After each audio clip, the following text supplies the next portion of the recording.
March 19th, 7:30 a.m. The APC roared through the streets, its engine a defiant snarl against the eerie silence of the abandoned city. Inside, the tension was thick, every person bracing for the next inevitable attack. Price was at the front, her eyes scanning the surroundings through the narrow viewport. Tucker sat across from me, reloading his shotgun with methodical precision, his face unreadable. Dr. Green clutched the case tightly, her knuckles white. Her gaze flickered between the secure container and the blood-streaked floor, as if silently willing the contents to be the salvation we all desperately needed. "How far to Zone Echo?" Tucker asked, breaking the silence. "About an hour," Price replied, her tone clipped. "If the roads stay clear." I leaned back against the cold metal wall, the Halligan tool resting on my lap. My arms ached, the muscles burning from the constant strain of combat. "What happens if Zone Echo's compromised?" I asked, the thought gnawing at me. Price didn't look back. "Then we keep moving. We don't stop until we find a safe location." Safe. The word felt hollow. The CDC had been a fortress, and it had fallen in hours. What hope did any other location have? Dr. Green broke the silence, her voice trembling slightly. "If we can't stabilize anywhere, this compound won't matter." Her eyes flickered to the case. "This is a start, not the solution." I nodded grimly, the implications settling in my mind. Every ounce of blood and sweat we'd spent fighting so far had only bought us time. Time that was running out faster than anyone wanted to admit. 7:50 a.m. The APC slowed as the driver navigated around an overturned bus. The vehicle's headlights swept over the wreckage, revealing claw marks gouged into the metal and dried blood smeared across the shattered windows. My stomach churned at the sight. Whatever had happened here, it hadn't been quick. "Keep your eyes open," Price ordered, her hand resting on the grip of her rifle. The APC crawled forward, its engine rumbling softly as the convoy entered a narrow street lined with abandoned cars. Shadows loomed between the vehicles, twisting and shifting with each movement of the headlights. "Something's not right," Tucker muttered, his shotgun raised. Dr. Green stiffened, her breath hitching. "Are they waiting?" The thought sent a shiver down my spine. The infected had always been aggressive, relentless. But the idea of them lying in wait, planning, was something else entirely. "Stay alert," Price said, her voice low but firm. The APC crept forward, its armored tires crunching over broken glass. Then it happened, a sudden, deafening roar as infected swarmed from the shadows. They poured out from behind cars and alleyways, their guttural snarls reverberating through the air. "Ambush!" Price shouted. The driver floored the accelerator, the APC lurching forward as infected threw themselves against its sides. The vehicle rocked violently, the sound of claws scraping against metal filling the cabin. I gripped the nearest handle, bracing myself as the APC smashed through the horde. "Hold on!" the driver yelled, swerving to avoid a wrecked sedan. A loud thud echoed as an infected landed on the roof, its claws raking against the armored plating. Tucker leaned out of the side hatch, his shotgun booming as he blasted it off. Blood sprayed across the window, obscuring the view. "They're trying to disable the vehicle," Price shouted. "Not happening," Tucker growled, firing another shot at a cluster of infected clinging to the APC's rear. Dr. Green clutched the case tighter, her eyes wide with terror. "We can't stop here. They'll overwhelm us." "We're not stopping," Price snapped, reloading her rifle. "Driver, get us out of this mess." The APC slammed into a pile of debris, jolting violently. The infected clawed at the windows, their snarls muffled but insistent. I grabbed the Halligan tool, slamming it against the reinforced glass to knock one off. The body tumbled beneath the tires, but the others kept coming. 8 a.m. The APC burst free of the horde, its engine roaring as it sped down the open road. Behind us, the infected gave chase, their silhouettes shrinking in the rearview mirror. Inside, everyone was silent, the adrenaline still coursing through our veins. "Is everyone okay?" Price asked, her voice steady despite the chaos we'd just escaped. Dr. Green nodded shakily. "The case is intact." Tucker slumped against the wall, wiping sweat from his brow. That was too close. They're learning, I said quietly, the realization sinking in. That wasn't random. Price's jaw tightened. Then we'll have to be smarter. Smarter? Tucker scoffed. They just figured out how to flank us. What happens when they learn how to cut us off?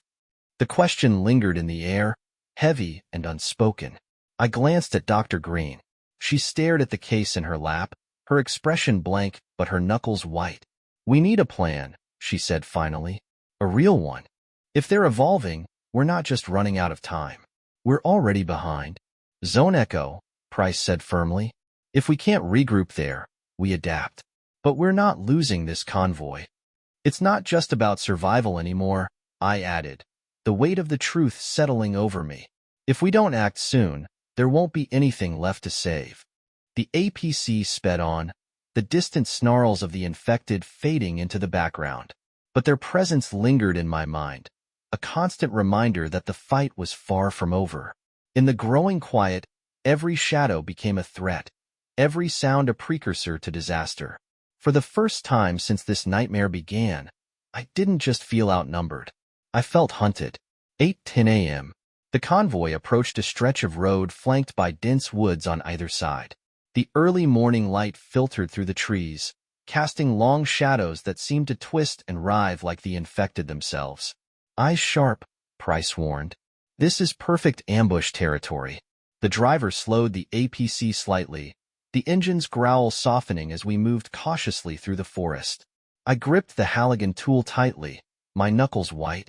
Tucker peered out of a viewport, his shotgun resting across his lap. What's the play if they hit us here? Tucker asked. No stopping, Price said firmly. We plow through. And if the road's blocked? I asked, glancing toward the dense trees. She hesitated for a moment, then said grimly, We clear it. The quiet was unnerving, every creak of the APC's frame magnified in the stillness.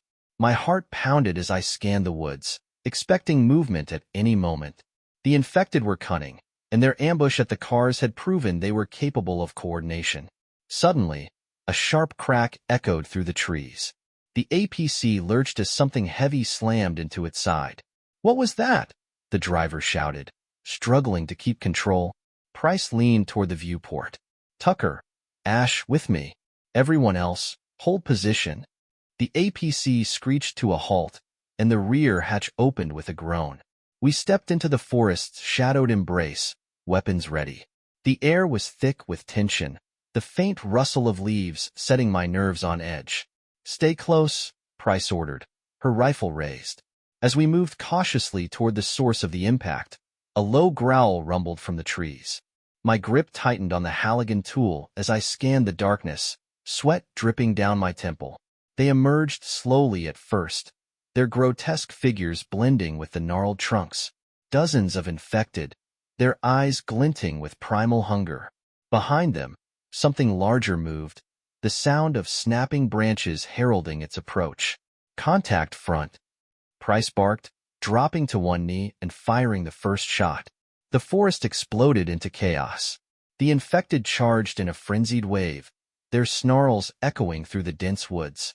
Price's rifle cracked sharply, each shot dropping an attacker, but they kept coming. Tucker opened up with his shotgun, the blasts ripping through the front line of the horde.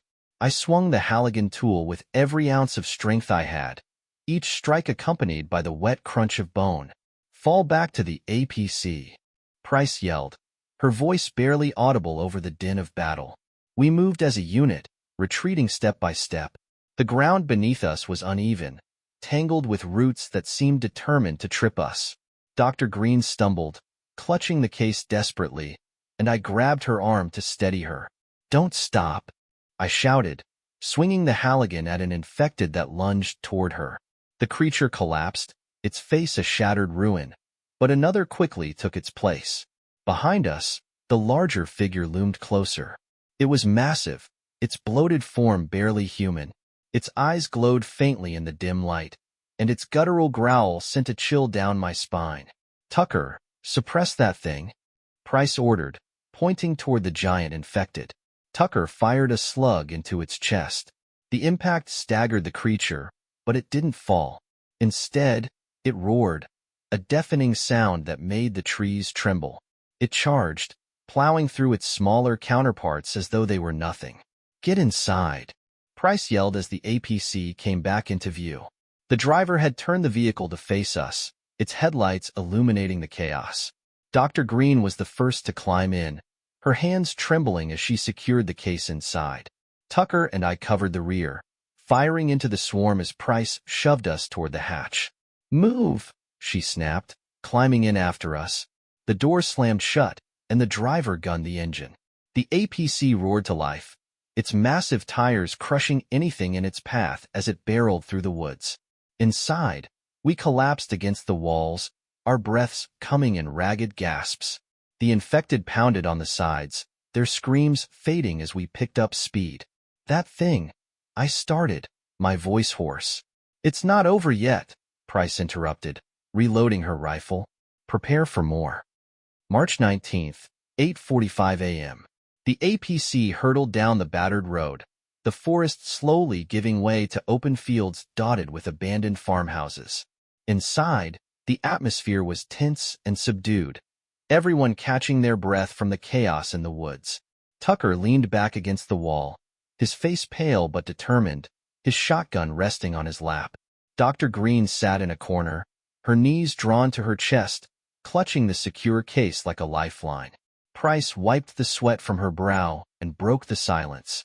"Driver, status report." The driver's voice crackled through the intercom. "We're clear of immediate threats. Fuel's holding steady, but we'll need to refuel at Zone Echo." Price nodded, her rifle resting beside her. "What's our ETA?" 45 minutes, give or take," the driver replied. I glanced at Dr. Green. Her breathing was shallow, her gaze fixed on a point in the middle distance. She hadn't spoken since we left the forest. "Dr. Green," I said softly, kneeling in front of her. "You okay?" Her eyes snapped to mine, and for a moment, she looked ready to shatter. Then she inhaled sharply and straightened. "I'm fine," she said, her voice brittle. "The case is fine. That's all that matters." "It matters that you're okay, too," I said. She didn't reply, just tightened her grip on the case. Her eyes darted briefly to the corner of the vehicle where blood still streaked the floor, a grim reminder of how close we'd come to losing everything. 9 a.m. The convoy entered a small town, its main street eerily silent. Storefronts were boarded up, and vehicles sat abandoned in the middle of the road, their doors hanging open. The shadows of the buildings seemed longer here, as if the sun itself was reluctant to touch this forsaken place. "This looks bad," Tucker muttered, peering through a viewport. His voice was low, a mix of apprehension and fatigue. "Driver, slow it down," Price ordered. Eyes peeled, everyone. The APC rolled forward, its engine rumbling softly. The quiet was unnerving, every creak of the vehicle and rustle of the wind amplifying the tension. I gripped the Halligan tool tightly, my gaze darting between the shadows of the buildings. "Something's off," I said. "It's too quiet." "Hold position," Price said, raising her hand. "Tucker, Ash, you're with me. Let's check it out." "Dr. Green, stay inside." The rear hatch creaked open, and we stepped into the chilling stillness of the street. The air was heavy with the scent of decay, and the distant caw of a crow echoed through the emptiness. My boots crunched on shattered glass as I advanced, scanning every shadow for movement. "Fan out," Price said, her voice low. "But stay close." We moved cautiously, our footsteps muffled by the cracked asphalt. Tucker covered the left side of the street, while I took the right. Price advanced down the middle, her rifle sweeping the area in measured arcs. "Clear so far," Tucker called, his voice tense. I approached a rusted sedan, the driver's door ajar. Blood streaked the window, and a child's stuffed animal lay on the ground nearby. My stomach tightened as I imagined the scene that must have unfolded here. The silence pressed against my ears, unnatural and heavy. "Contact!" Price's shout shattered the stillness. I spun around just as an infected barreled out from an alleyway, its mangled form sprinting toward her. Price fired, the sharp crack of her rifle echoing through the street. The infected dropped, its body skidding to a halt at her feet. "We've got more incoming." Tucker yelled. From the shadows of the buildings, they emerged. Dozens of infected, their guttural snarls filling the air as they charged. The sight of them turned my blood cold, a chaotic mass of rage and hunger bearing down on us. Back to the APC, Price ordered, her voice cutting through the chaos. As we sprinted toward the vehicle, I heard a voice shout from a nearby building. Over here. Get inside. I skidded to a halt, my eyes locking onto the source of the voice. A man in his 30s, wearing a tactical vest and wielding a carbine, was waving frantically from a shattered window. Beside him stood a woman clutching a hunting rifle, her eyes sharp and calculating. Behind them, a teenage boy clutching a crowbar and a woman cradling an infant peeked nervously from the doorway. In the corner of the room, two men in scruffy fatigues, armed with machetes, nodded grimly. Next to them, a young girl in a torn hoodie held a compound bow, her face smudged with dirt but determined. "We don't have time," Price shouted, yanking me toward the APC. "They're pinned down," I argued, swinging the Halligan at an infected that lunged at me. The creature crumpled at my feet. Price cursed under her breath. "Tucker, cover them." She turned to the driver. "Hold position." The infected surged forward, their snarls deafening. Tucker unleashed a volley of shotgun blasts, carving a path through the horde. I sprinted toward the building, leaping over debris and bodies as I reached the doorway. "Inside, now!" the man yelled, covering me with precise bursts of fire. I ducked through the doorway as Price and Tucker fought their way to the building. The infected swarmed the street, their numbers seemingly endless. Inside, the man slammed a reinforced door shut, locking it with heavy bars. The sounds of the infected pounding on the door echoed through the small room. "Thanks for the save," I said, catching my breath. The man nodded, his face grim. "Name's Davis." "That's Maria," he said, motioning to the woman with the hunting rifle.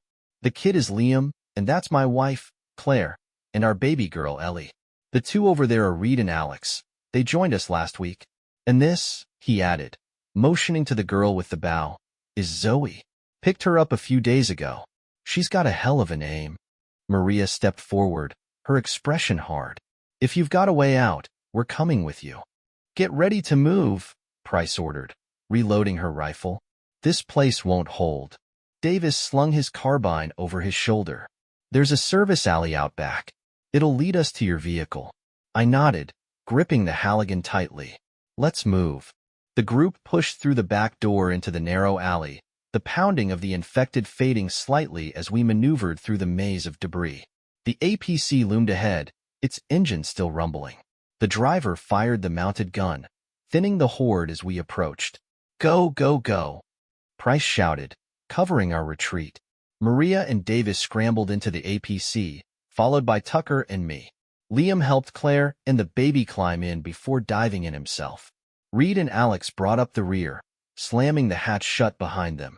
Zoe hesitated for a moment, firing one last arrow into the horde before climbing inside. Price was the last to climb in, her rifle still aimed at the horde as the driver accelerated. Inside, Davis looked around, his expression a mix of relief and determination. "You've got a hell of a setup here." "It's not invincible," Price said curtly. "Stay sharp." Maria glanced at Dr. Green, her eyes narrowing. "What's in the case?" "Salvation," Dr. Green replied, her voice steady despite the chaos. "If we can keep it safe." Liam clutched his crowbar nervously. "Is anywhere actually safe?" Davis leaned back, his hand resting on his weapon. "Then let's make sure we do." Reed exchanged a glance with Alex. "We've been running for weeks," Reed said. "If this is the end of the line, let's make it count." Zoe sat quietly near the door, her bow resting across her knees. "If we're going to make it," she said softly, "every shot needs to matter." Dr. Green looked around at the makeshift group of survivors. "If we're going to survive as a group, we'll need to know what we're up against," she said. "The infected aren't just mindless anymore. They're adapting, learning from us." Maria cocked her rifle, eyes scanning the darkened road ahead through a viewport. "Then we've got to stay one step ahead." Price nodded. "We'll talk strategy once we reach Zone Echo. Until then, keep your weapons ready." There's no telling when they'll hit us again. The APC rumbled forward, its headlights cutting through the deepening gloom. For now, we were safe. But the silence in the cabin wasn't one of relief. It was the quiet resolve of people who knew the fight was far from over.